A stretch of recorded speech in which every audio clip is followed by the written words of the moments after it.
Eu tenho tanto pra lhe falar, mas com palavras não sei dizer como é grande o meu amor por você. E não há nada pra Olá, minha gente, bom dia. Como é que vocês estão? Então, hoje tia não vai aparecer, certo? Porque como hoje é uma aula de história, olhe, peguem aí o livro na página 172, a família real no Brasil. A gente vai ler, porque eu vou filmar o assunto, porque vocês vão me acompanhando, certo? E eu quero que vocês daí de casa me acompanhem nessa leitura. Por isso, a tia Mária não está aparecendo aqui no vídeo, vocês só estão ouvindo a minha voz, tá certo? Então, eu quero que vocês me acompanhem nessa leitura. Vamos lá, minha gente? Então, a família real no Brasil, o bloqueio continental. Então, aí tá mostrado, mostrando, pintado por Jacques Louis David. Isso é uma pintura feita por um pintor. Então, vamos começar a nossa leitura. É preciso compreender alguns fatos que aconteceram na Europa e que fizeram com que o Brasil se tornasse um império. No final do século XVIII, a Europa tinha duas grandes nações, a Inglaterra e a França, que disputavam domínios e poder na Europa e nas colônias, na África, na América e também na Ásia.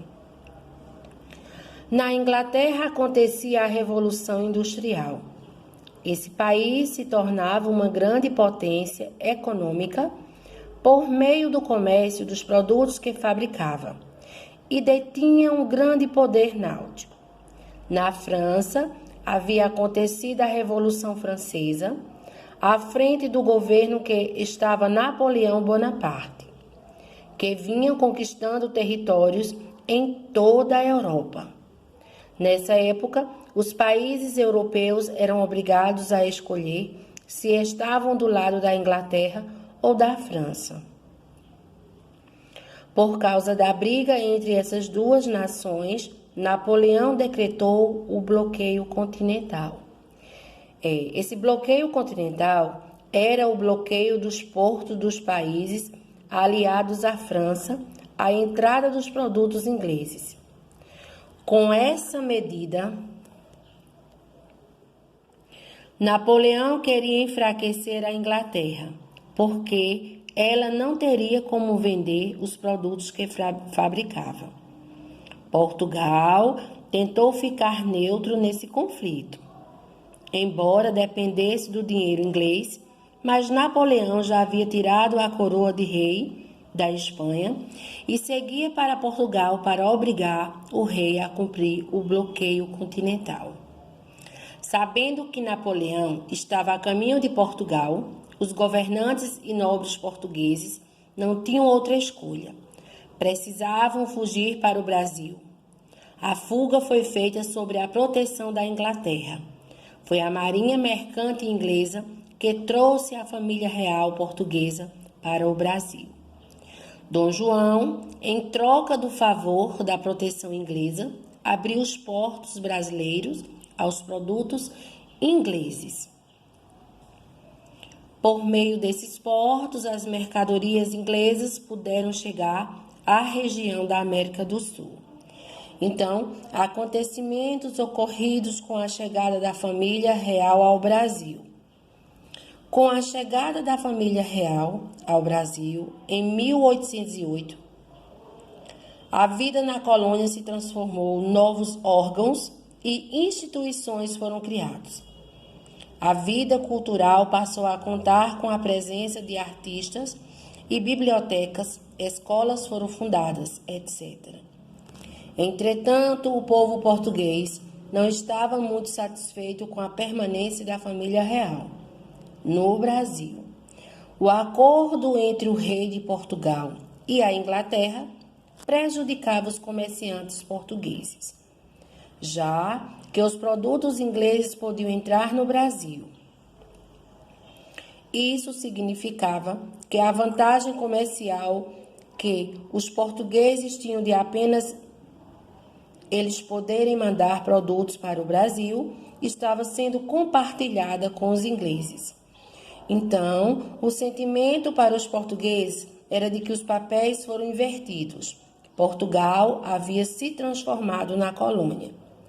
Em 1815, o Brasil foi elevado à posição do Reino Unido a Portugal.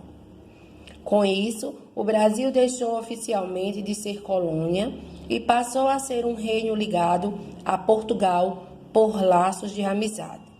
Daí em diante, as capitanias passaram a ser chamadas de províncias. Entre 1812 a 1815, Napoleão Bonaparte sofreu sucessivas derrotas na Europa e foi exilado. Com a derrota de Napoleão, os portugueses pensaram que a família real retornaria a Portugal e que as coisas voltariam a ser como antes. Mas o rei não demonstrou qualquer interesse em voltar. Ao mesmo tempo, muitos domínios de Portugal nas Américas deixavam de ser colônia e passavam a ser reino, inclusive o Brasil. Em nossas terras, exploraram algumas revoltas, como a Revolta dos Alfaiates, na Bahia, a Revolução de 1817, em Pernambuco. Ambas as revoltas aconteceram por causa das míseras condições em que o governo deixava a população, a insatisfação do povo com o governo português levava as pessoas a acreditarem que as coisas poderiam melhorar se estivessem lendo livres e independentes dos portugueses. Assim, existiam pessoas que no Brasil queriam expulsar a família real, em Portugal que queriam ser retorno. Dom João conseguiu controlar as revoltas por meio da violência e repressão. Dessa forma, impedia momentaneamente que o Império Português caísse. Por pouco tempo depois, começou uma revolta na cidade do Porto, em Portugal. Os revolucionários exigiam o retorno de Dom João e que ele jurasse seu compromisso com Portugal. Em 1818, após a morte da rainha Dona Maria I, Dom João foi coroado rei de Portugal. Com o título de Dom João VI, em 1821, ele retornou a Portugal o governo do Brasil e foi entregue a seu filho Dom Pedro I como regente. O regente poderia tomar qualquer decisão, portanto, governava o Brasil.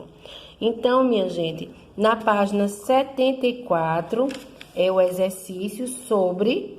Aliás, na página 73 tem o início do exercício. Temos o primeiro, o segundo. Na página 74 temos o terceiro e o quarto. E na página 75 finaliza, certo? Finaliza o exercício de história. Então, por hoje, nossa aula de história finaliza, né? Hoje, sexta-feira, quero dizer para vocês que aproveitem bem o final de semana, certo? E que quando for segunda-feira estaremos aqui de volta. Ok, meus amores? Então, um grande beijo para todos. Um abraço bem carinhoso, tá bom? Beijos e bom final de semana e até segunda-feira. Tchau!